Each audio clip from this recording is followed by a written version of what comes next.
There we go. This should be nice.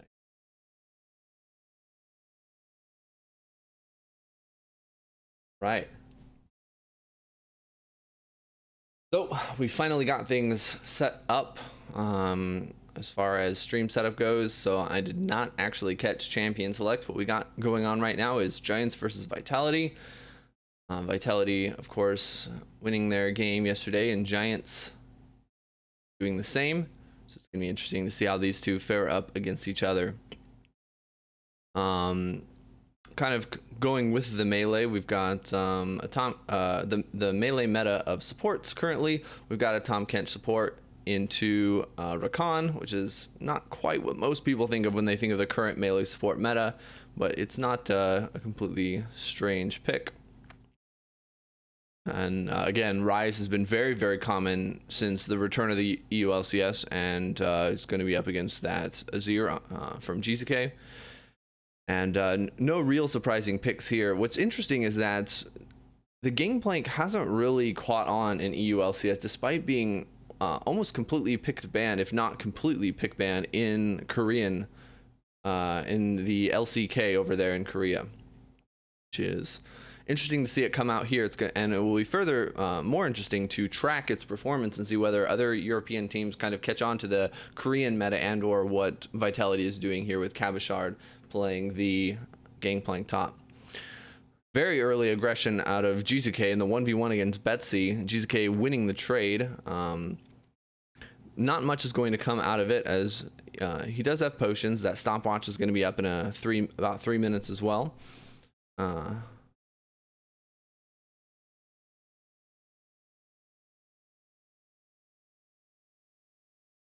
don't say the A? It's Jizook? No, there's no way it's Jizook. GZK. Am I wrong? Jizook? Huh.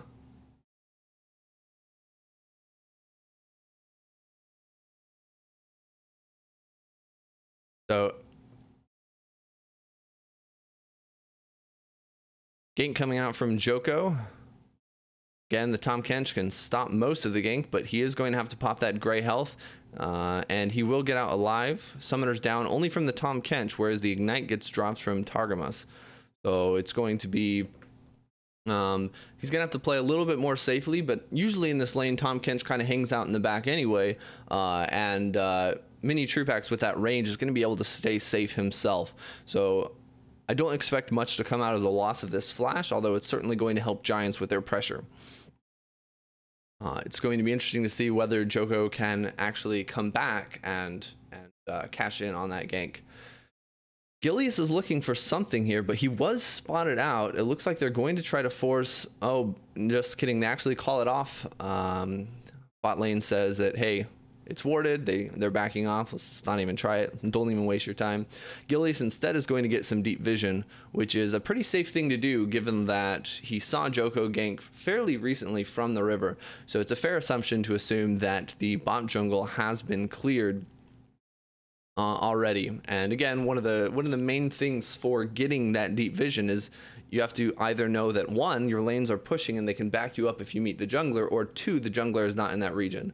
So a fairly safe deep warding play by Gilius, so he doesn't completely waste his time by going bot lane for a failed gank. But again, Joko sees that Gilius was bottom, so he tries to go top. Again, whenever, especially in professional play, but this also is true as well in solo queue, League of Legends is about cross-map objectives. If someone's doing something down here, you want to do something up here, and vice versa. So it's always a kind of give and take with control over different areas of the map.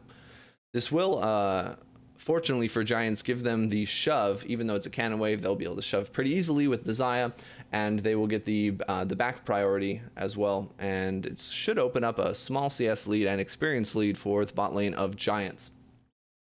The Xayah Rakan, very strong duo lane together, of course, given the natural synergy of their abilities. Caitlyn and Tahm Kench is more of a lane that's trying to scale, whereas this Giants lane has strength early game, as well as normally would have kill pressure at 6, but that's going to be very difficult against a Tahm Kench and Caitlyn, two very safe laners, especially yeah, very safe laners in their own right, but especially combined together. Jizuke, this is gonna bother me. How does that actually said? Yesterday, Caps was able to exert after his first back a lot of harassment and pressure down onto the enemy rise. And you're starting to see that in the case of Betsy. He's at a slight CS disadvantage, but this should equalize out as Betsy completes things like not his name. The Catalyst, and he has a bit of extra HP and a bit of extra mana to start trading back more effectively against Jizuki. Has gone for the minion dematerializer as well to try. Jizuki. All right, got it. Thank you, VDS. All right, so in actuality, it's going to be fairly close once they catch up that wave bottom lane, but it's going to be the CS lead for Vitality's bot lane, despite Giants getting the favorable shove off. I may have missed something earlier for Vitality lane pressure or something like that, but it actually is going to be in favor of Vitality, which is nice. Suzuki is going to take this blue buff from Gilius, very standard, nothing really noteworthy here. And let's talk about the top lane a little bit. We got Cho'Gath versus Gangplank. Now, these are two champions that essentially their whole goal, and they can do things outside of this, but their main goal, especially in professional play, is to scale, right? Cho'Gath is building up those stacks, those feast stacks. Gangplank is farming with does he have Klepto?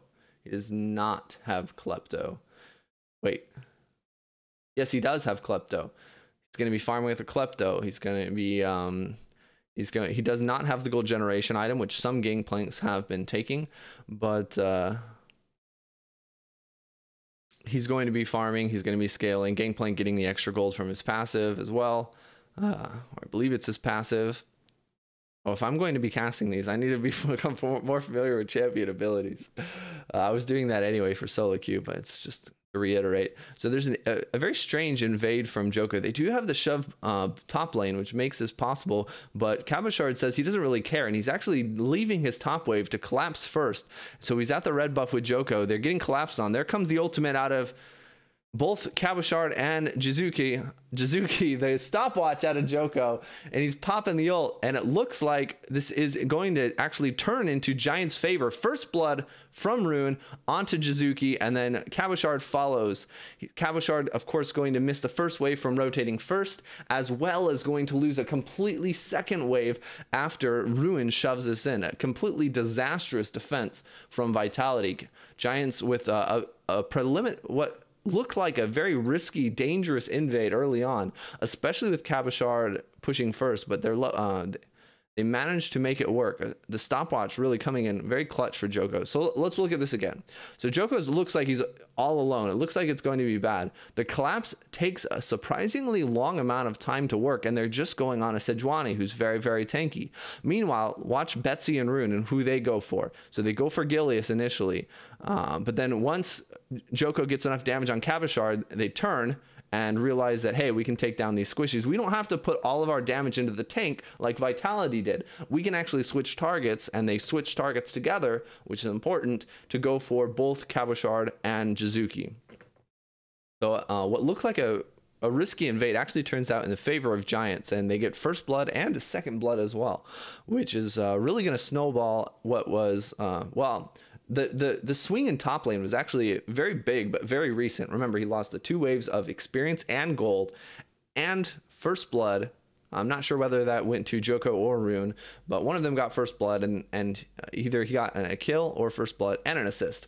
So big gold swing top lane. It's only a Cho'Gath, so he's probably just going to perma shove in that top lane, make it a bit more difficult for Cabashard to farm. Of course, he can still farm under turret, but Gangplank likes to farm under his conditions, not the enemy, and he's actually getting zoned out of another wave just because they don't know where Joko is.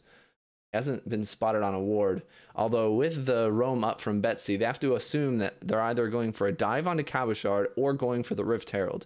As Rune's going for the pink ward, it looks like they have a little bit of time. And Mini Trupax actually is worried about the dive, or maybe they just want to lane swap for just to save Cabashard out of this lane. But either case, the bot lane is actually doing a very early lane swap. It, of course, is very standard or typical for a bot lane to lane swap. Oh, it looks like we're actually going to have a fight. Maybe? Nope. It's very typical for a bot lane to lane swap after the first turret goes down bottom lane, so they can come back top and take another turret. This looks to be a lane swap purely for other reasons, whether to prevent the dive or to save Cabochard in an unfavorable matchup. I think it's more likely that it was actually just to prevent the dive, since, of course, Ruin is going to switch to follow and show up as well. Good evening, Countess. Well, if you were in Europe, it would be evening. My esports app also said going to be later. But that website, the actual stream said it would start now, so I almost got it here in time. Joko looks to try to do something. Betsy's forcing it. A really great chain CC with the root from Betsy into the ult from Joko, but GZK managed to survive even without using the cleanse, which was a very aggressive, greedy maneuver to save that cleanse out of Jizuki, but I guess he thought he'd be okay. Giants, knowing that Jizuki is low, try to Rift Herald the mid to take it, but a very good, effective Tahm Kench ult out of Jack Troll is going to try to save it, but it looks like all of Giants is here, and they're going for the dive onto Jack Troll, and he does indeed fall. The exhaust would not really have saved him from that damage. Not expect that aggressive of a dive. So very effective Rift Herald. I thought that the Tahm Kench ult would help save it, but it did not at all. So what does this game look like right now? Giants, first blood, 2 additional kills. Vitality, no kills. Giants, first turret, gold, which is a lot of gold. 650 gold out of just that first turret. What does Vitality have working for them? Well, they're losing in CS top, but that is Gangplank, so he has a lot of gold. Jungle CS is fairly close to even, but again, Joko's inching out ahead. Mid lane, even, which is not good for Vitality. Vitality's hope right now is their bot lane. Why? Their bot lane is ahead in CS and scales very, very well. Caitlyn, once she gets about 3 or 4 items, it's going to take a while, but if she can get to 3 or 4 items, there's going to be it's going to be helpful for her. Another thing that Vitality has in their favor is that they have double relic shield bottom, whereas Giants only have single relic shield bottom. So Mini Trupax is actually even further ahead than further ahead of Steelback than it may initially appear as well. There's definitely a lot of scaling on both sides. Gangplank, Cho'Gath, both scale great. Gragas, Sejuani scales better. Ryze, Azir, both scale great. Xayah scales amazing. Rakan scales well if you can get good engages, which might be difficult against this team comp. And the bot lane of Vitality also scales extremely well. So it's going to be interesting to see if this game goes late, which one of these 2 powerhouses of a team is actually going to come out ahead in team fights. It might come down to execution, map play, we'll just have to see. But I don't think it's going to be purely decided by team comps, since both of their team comps are very, very strong. It can be very, very often to see a late game Cho'Gath just be unkillable, but with the high DPS of an Azir and a Gangplank and a Caitlyn, it might not be an unkillable Cho'Gath. We'll also have to track his stats, his stacks of Feast, as the game goes on. That's definitely going to be one of the interesting things to track as we go through this game. So we're kind of almost getting into that mid-game lull, except top and bot both have both of their towers up. Now, when mid tower goes down, that really opens up the map for vision, but it's usually when bot and top towers go down that the lanes kind of shift some more. So you're probably going to see pretty standard lanes for the next couple minutes until one of those towers falls in either the bot lane or the top lane. And then again, we're going to probably get the lane swap. And once another tower goes down, the map's really going to open up, and we might see some vision plays around the jungle and neutral objectives.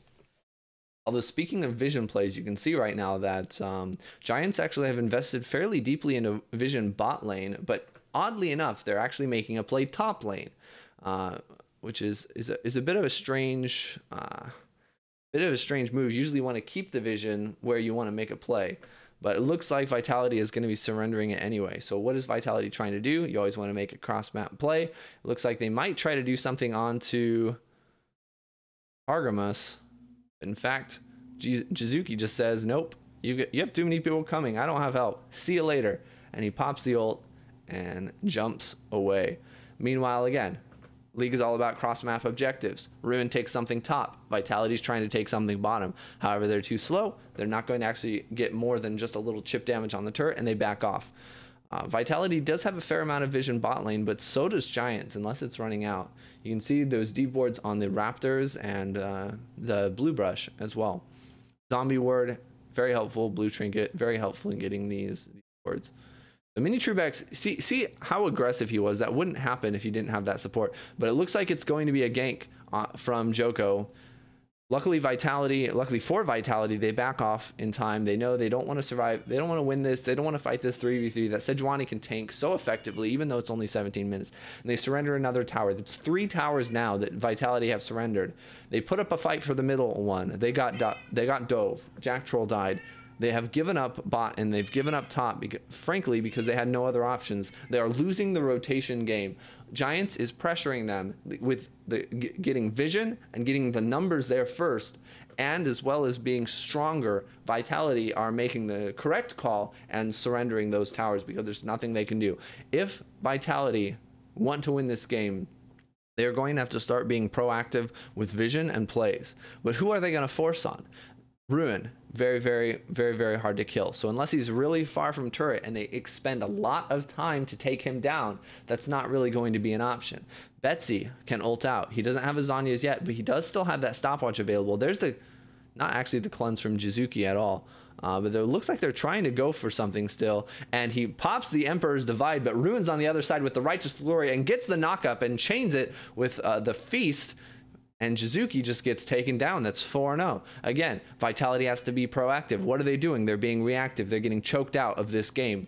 There's the wave clear ult from Cabochard just trying to hold the turret, just trying to stay alive. They're only 3,500 gold behind right now. But Vitality is just saying, hey, we can't do anything. There's nothing we can do. So it's going to be difficult. It seems, judging by the way Vitality is playing, that they're just saying, hey guys, I know both teams have good late game, but we have better team fighting. Maybe Vitality is known for their strong team fighting in scrims. Maybe they have a lot of confidence in their late game. That looks like what it's going on. So here it's actually Jizuki who's jumping onto Betsy, and then he realizes, okay, I can't really do anything here. He gets caught out. He sees Ruin on the ward and still doesn't go under tower. He still runs toward Ruin despite having vision on him. And Ruin says, thank you very much. Save your flash, save your cleanse. That's fine. I'm going to take a feast stack. And that Cho'Gath just getting bigger and bigger. Meanwhile, Cabochard split pushing top. He's got almost no vision. He's got almost no help. What is he doing? He's just trying to farm without help. And here comes actually the Tom Kench ult, which is going to save him. But again, it's just reactive play. He's trying to get whatever farm he can. Vitality's trying to scale, but by having the bot lane saved Cabochard up top, they might lose that wave to the bot turret. Looks like they're actually going to greed for the dragon despite not having much setup. They only have that one zombie ward in the pixel brush, and Giants is coming forwards to see what's going on, and they actually managed to steal it, which is great for Vitality. They need to do something, but it looks like Betsy's coming in with the ult. They're trying to force something. Jizuki cleanse flashes out, and they're not really going to get any further off of that. The ult cleanse flash, Jizuki says, I'm going to pop everything. I don't want any of this. And he just runs away. But it's going to mean another turret. So Vitality gets a dragon. That's their second elemental dragon. Another earth dragon, which unfortunately is probably the least useful dragon when behind.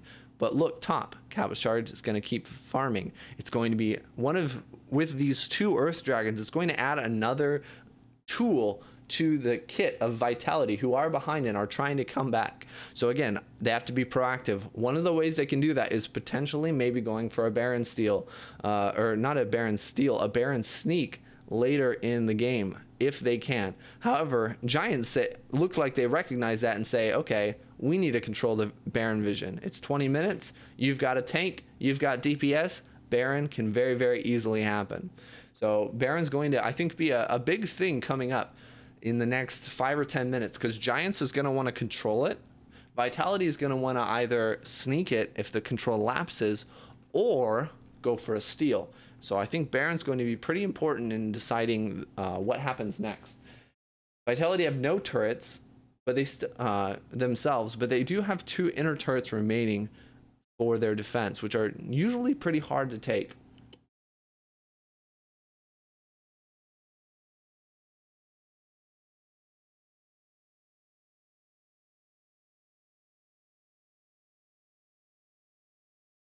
All right, so it looks like the Baron dancing has begun. Look at Giants' vision. They have their vision. Actually, they have vision top side, bot side. They have vision everywhere. Giants looks like they're just trying to starve out Vitality. Continue this game of choking them out.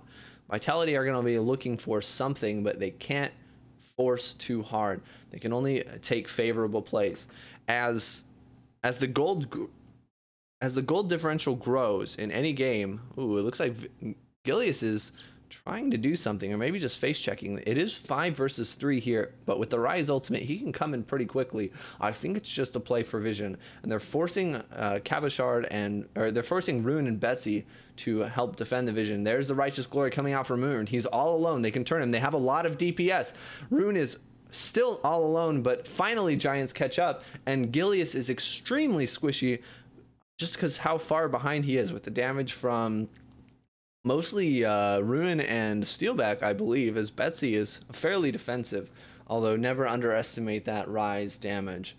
So again, Vitality get caught out. Ruin, quite a few great Righteous Glories from Ruin this game. It's going to be interesting to see whether he can keep on doing that.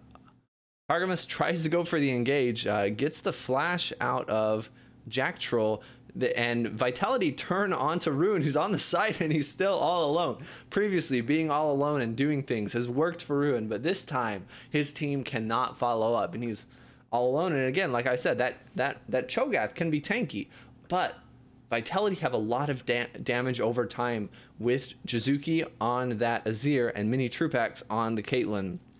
So he can survive for a long time, but he needs help. He can't do anything by himself. So that's just kind of a glimpse of the hope that Vitality is hanging on to for team fights.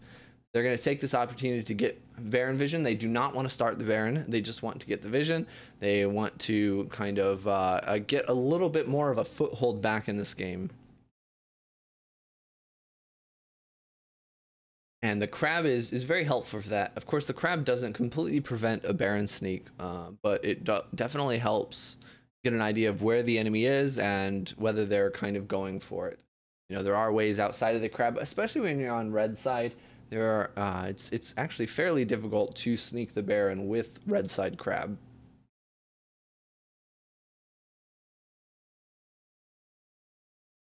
One interesting thing, so in the laning phase, it's very interesting to track the CS numbers, because it's like, okay, this team is getting shoved out, they're falling behind in CS, but CS in the mid game is actually more about resource allocation. Who is going to pick up these waves? Are they catching the waves correctly? Who is getting priority in order to do that? Because there's only so many minions. It's not so much a thing of last hitting, because all these champions do so much damage now. Oh, it looks like a fight's gonna go out, maybe? Giants are looking for it, but a body slam. Oh, there's the flash engage from Targamas, but he's too early, and he just gets taken down. They're chasing back, kiting back from Vitality. They got the Gangplank, they got the Azir, they've got the Caitlyn. This is the late game damage we were talking about. It's only 25 minutes in, but we're already seeing it. Multiple items are coming in. You can't go in too far. Ruin went in too far, got alone. He got taken down last fight. This time, Targamas got in too quickly, too early. His team couldn't back him up. He got taken down. That's a squishy Rakan. Rakan's always going to be very squishy, but especially right now. We have a 2.5 item Caitlyn. We've got a 2 item Azir. We've got a, what is that, a 3 item Gangplank. These champions are doing a lot of damage. Vitality is starting to spike. There's still they're still in a bad spot, but the gold lead has shrinked from 5,000 to about 3,000. So let's see what happens here in this replay. So it looks like Vitality is overextending, and Giants are saying, hey, we've been winning this whole game. Let's punish them for it. Let's go in slowly but surely. Vitality bops him back, and here's the flash engage onto the Azir. And Ruin tries to flash in there and get it anyway, but just the burst damage from Cabochard and Mini Truex. Jack Troll trying to get some vision. Ruin all by himself again, which is really kind of becoming a story for this game. That Ruin is just going so hard and so alone. He has to realize, hey, he's a tanky Cho'Gath, but there is so much damage coming out of this Vitality roster. Oh, man. And yes, it does look like Mini Truex still is sitting on the unupgraded Targon, so he's not getting the quest bonus. Gilius is trying to bounce Betsy into Mini Truex, but it looks like nothing's really going to come out of it. They're chasing Vitality, as you can see, is becoming more and more confident. They're starting to win these fights. But remember, they're only winning these fights because Giants is getting themselves isolated. If Giants can stay as a group, it's going to be a much closer fight. Giants still have the advantage here, but you can see that the pressure and the control is tilting into Vitality's favor. So here, what is Ruin even doing here? I think he's trying to go for a collapse, but he's going for a collapse right next to tower against an Azir. And frankly, Cho'Gath doesn't have the tools to stay onto someone, especially in Azir with the wall and dashes if he wants. Man, very, very interesting game. Giants have been choking out Vitality, but Vitality in the mid game is coming back. This is a 3-item Caitlyn now. Huge range, especially with the rapid fire cannon. Rapid fire cannon plus static shift proc is going to be fairly good poke. But again, against Ruin and Joko, both of whom have Warmog's armor, that poke's not really going to matter. If he hits Betsy, Steelback, or Targamas, that poke's going to matter. But it's probably not going to affect them too much because they're probably not going to be in range. And we're finally getting the siege situation from Vitality. Look at this team comp: Gangplank, barrels, and disengage ult. Jizuki, great turret damage and disengage ult. Mini Truex, great range. Caitlyn, a great sieger. Vitality has an excellent siege, if only they weren't so far behind in the early game. It looks like now, even though the gold lead is still in favor of Giants, it looks like Vitality have wrenched control of this game away. If they can pick up some of those outer towers, if they can pick up some of the standing gold in this game, Vitality have a very strong shot of doing something. The gold lead has shrunk down into a 2,000 gold differential. And Vitality is playing with confidence. They're playing aggressive. They are starting to make the proactive plays. They're not just reacting. Early game, all they were doing is reacting. It looked like they were playing just to scale. It looked like they were saying, hey, we win this if it goes long enough. We have confidence in our team fighting. We have confidence in our ability to stall the game and win, despite both teams having good scaling. And it looks like, so far, the game's not over yet, but so far it looks like their confidence, I think, was well-deserved. Vitality pushing in for the inner turret, despite the middle inner turret, despite no outer turrets being taken. It looks like they don't want to do any fancy map movement. They just want to use their excellent siege. They've got a lot of disengage. They've got a lot of range. Pushing in middle is also going to help them get vision. And it looks like Jizuki's popping the ult and the flash just to disengage. He may have gotten caught out. It looks like Targamas is pretty low, so that's probably what happened while the rest of Vitality was getting Baron vision. And without Jizuki ult, without Jizuki flash, Vitality looks like to be forcing, but instead it's just a bait. They get the pick on to Betsy, but Betsy with the stopwatch and the ult, unstoppable. He can get out alive. So that's going to be the flash from Gilius, and the Baron is going to reset. Again, they're tanky. Gilius, I don't think he has Warmogs yet, but he's tanky. Giants look like they're not ready to let him go yet. They're going to take the vision. They're going to stall the backs because they know they have a huge wave bottom. They're saying, you want to stay here. You want to get pressure over this vision. You're going to lose so much gold in that bottom lane to that turret. It's not about the turret damage. It's about the gold and the experience that Vitality's losing. And Giants is not letting them back. They're not letting them reset. They have the tempo in the mid lane. They're going to take down the turret. That's a huge chunk from the tank mastery out of Cho'Gath. And now, Giants got the vision back. Giants made Jizuki go back to get bot farm. This is a very, very dangerous situation for Vitality as Giants is going for the Baron. They know it's happening, but they're not in position to stop it. Vitality have to go for a steal or maybe a team fight afterwards, but this is not good for them. And it is secured by Ruin with the Cho'Gath. And it looks like there's going to be a 5-man Betziel to say, see you guys, we're out of here.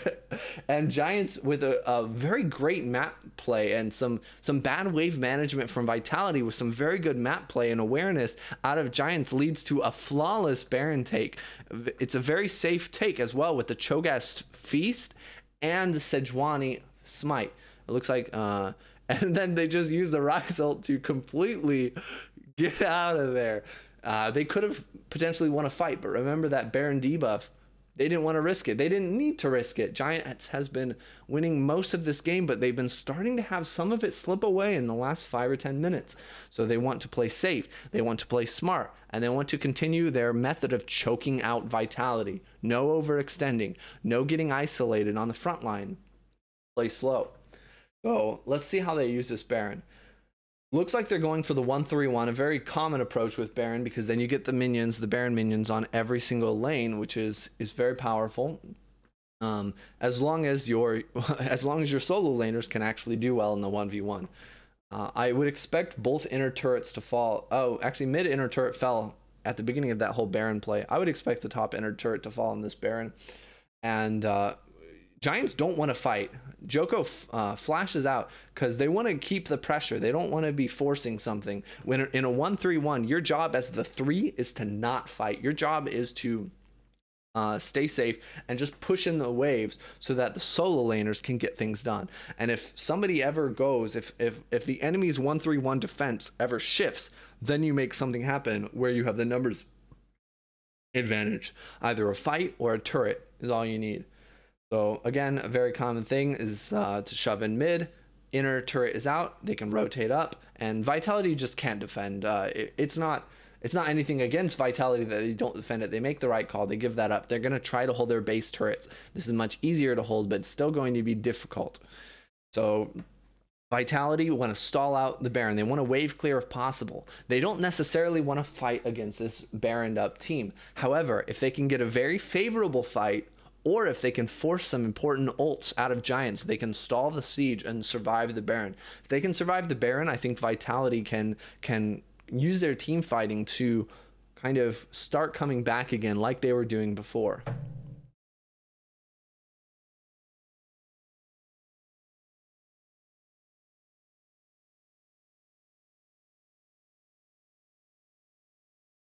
Looks like fairly good holding so far out of Vitality.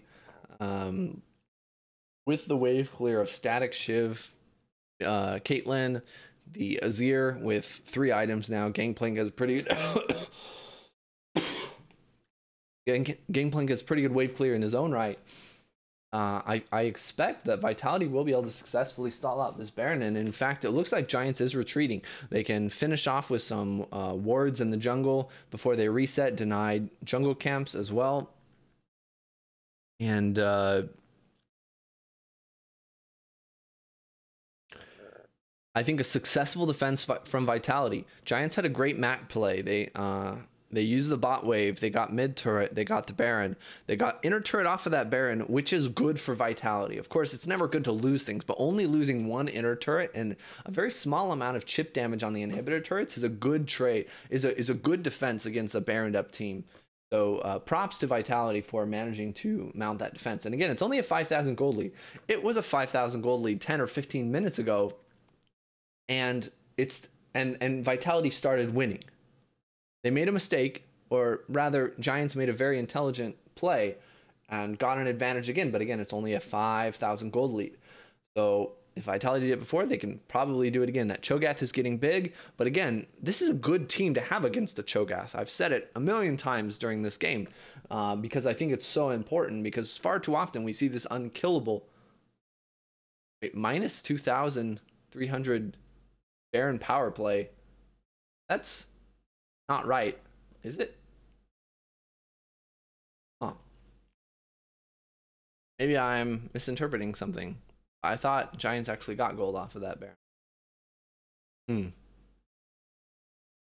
All right, well, it looks like Vitality is starting to take the reins again. There's going to be a big top wave top, and someone's going to need to defend that. Jizuki might be able to do it, but he won't be able to roam as quickly. And it looks like, in fact, that Mini Trupax and Jizuki are going together.